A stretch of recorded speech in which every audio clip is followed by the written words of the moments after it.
I came to New York 2019 when I was 18 years old for my first year of college.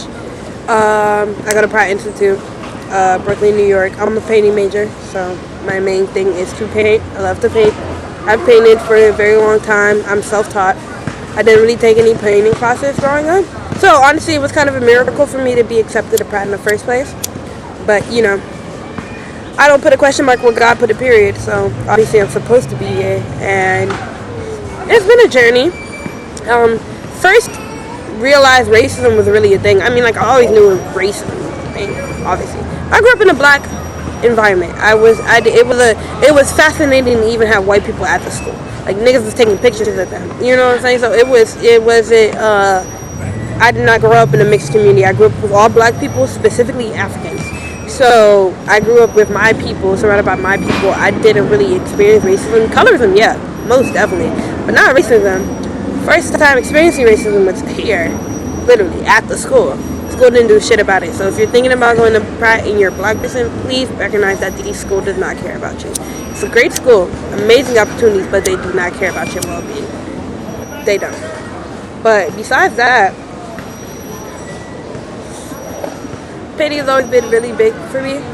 My 9th grade year, I got kicked out of school for distribution. So I started painting even more then. I remember when I was younger, I was painting in like just class, and like they like submitted our stuff or something. I think I won like a scholarship, John Hopkins scholarship, something like that. I didn't never went to John Hopkins, but I got the scholarship. I even also got like a little scholarship for like the Girl Scouts, but my parents could not afford that. My main medium is acrylic. I grew up doing acrylic. I would like take commissions at school and like paint on like dresses or like shirts and all this stuff. And I would always do it acrylic because I just feel like acrylic was the easiest material to work with when you're working with clothing.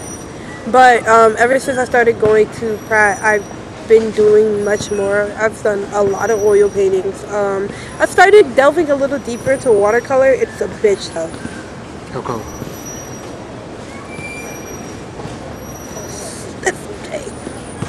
Cause watercolor is so easy to muddy up and mess up, and then it's water. Like, it's full on water. You have to wait for that shit to dry, or else you'll start lifting the paper up. And if you're not using the right paper, it's very easy for the paper to lift up. I don't know. It's just so much that goes into watercoloring that I'm definitely impressed when I see like beautiful watercolor pieces that don't seem muddy, that are very precise, to the point that they look like acrylic paintings or something like that. Like, I'm very impressed because as an artist and as an artist who has done something in that medium, I know how hard it is to do watercolor, and I know how long it takes to master watercolor specifically too, because I'm pretty alright with the watercolor, but I'm not a master yet, bro. Like, it's still a bunch of things that I'm still struggling with.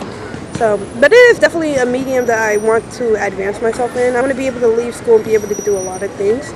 First 2 years, a lot of my work was called urban. And the only thing urban about my work, in my opinion, is that the people are black. And that doesn't even specifically classify my work as urban.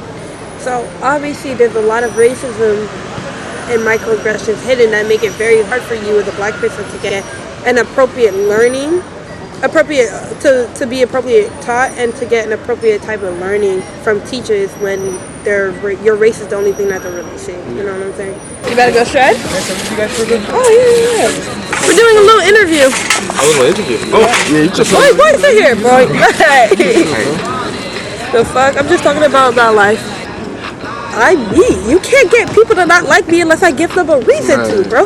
Like, I am a good person. You cannot. Obviously, I'm a good person. Clearly, I'm a good person. I let a lot of shit go, bro. That's just the Virgo in me, bro. I just let a lot of things go because it really isn't. Tony! Yo, Tony! Yo, what's up, Tony? Go to Barcelona. I'm good. How are you? Go to Barcelona. Your glasses were. You're right there. You're right here. You're going to Barcelona? Why are you going to Barcelona? Huh? Why are you going to Barcelona? Oh, you gotta go make some money over there? Yeah, of course. Okay. So I had written, I think in my printmaking class, I had started drawing out, because I had no idea what I was going to do for the fucking painting. No idea. So I started drawing out like a figure of a guy, and then I drew a skeleton next to him, and then I drew drew like the outside, like basically like the firework, like in the old cartoons when it would be like fireworks or like just like an action, it'd be like the picture, like like I kind of drew that around. I was like, that would be so beautiful. But when I went to go get the canvas, canvas is expensive. I don't know if y'all know that, but canvas is expensive. And so I was like, let me get this one, bro. I didn't know it was going to be just a narrow, small canvas. I thought I was going to have enough space to do both sides. And I would if I flipped it, but then I wouldn't have enough space to actually create a figure. And in my opinion, it would not look cool. So I decided to split it down the middle. And I have a friend, Kieran, or Knives, as he likes to be called, who I just really thought, like, he was like, when I drew the guy and I looked at Knives, I was like, yeah, y'all just look. Like, this is like the outfit I want, like, I just need that fit. So I took a picture from his Instagram and I kind of repositioned it. Obviously, it was a picture of his arms down, so I had to imagine how he looked with his arms up. The proportion isn't really it's not great, but that's not really what I was worried about. I was really worried about what the painting would look like. Very, very happy with this piece. It's like my favorite piece I've ever made, ever. And my favorite piece I've ever made in school, too. I can't even say that because I have a piece I made in school that I love and I hold to my heart very dearly, but this bitch at school threw that shit away. So they throw your stuff away? They threw the shit away over the summer because it was in the lockers. Damn. I was mad. It was a lot. Mind you, it was during COVID, so it was just like, damn, like just keep it, bro. But no, they threw it away. So I don't know if I see it again. But I went to work a lot on texture in this, and I had a black canvas just hanging around. I was just like, what? Like, let me use this fucking black canvas and like do what I need to do with it. So. It's also acrylic because it's just a fast drying medium, so I can like pick it apart and like build up texture very easily. But I also used some mediums.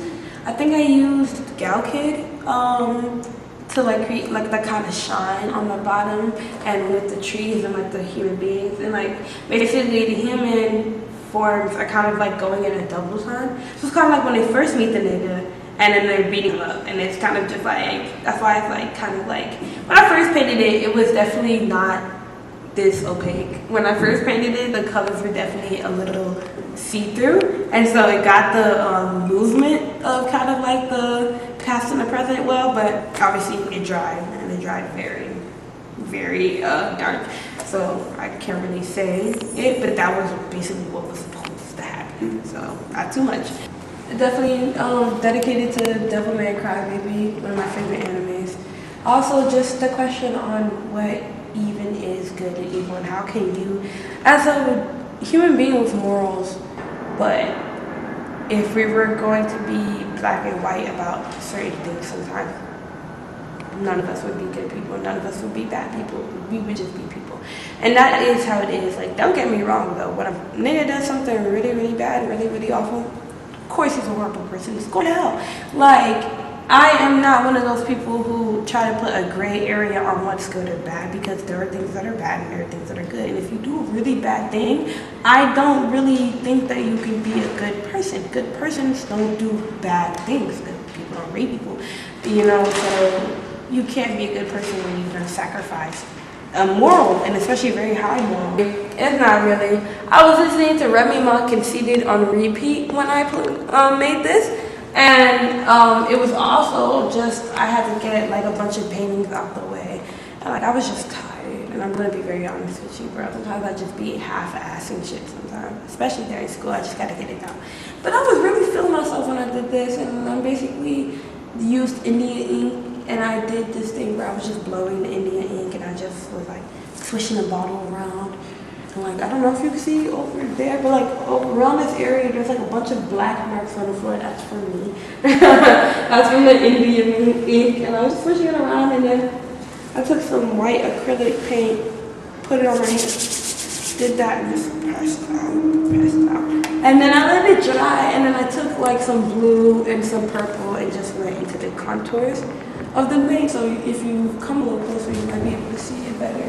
But just like in the contours of the paint, I just put a little bit of color and everything else, and I love it. This painting, the last painting, It's just a regular old portrait.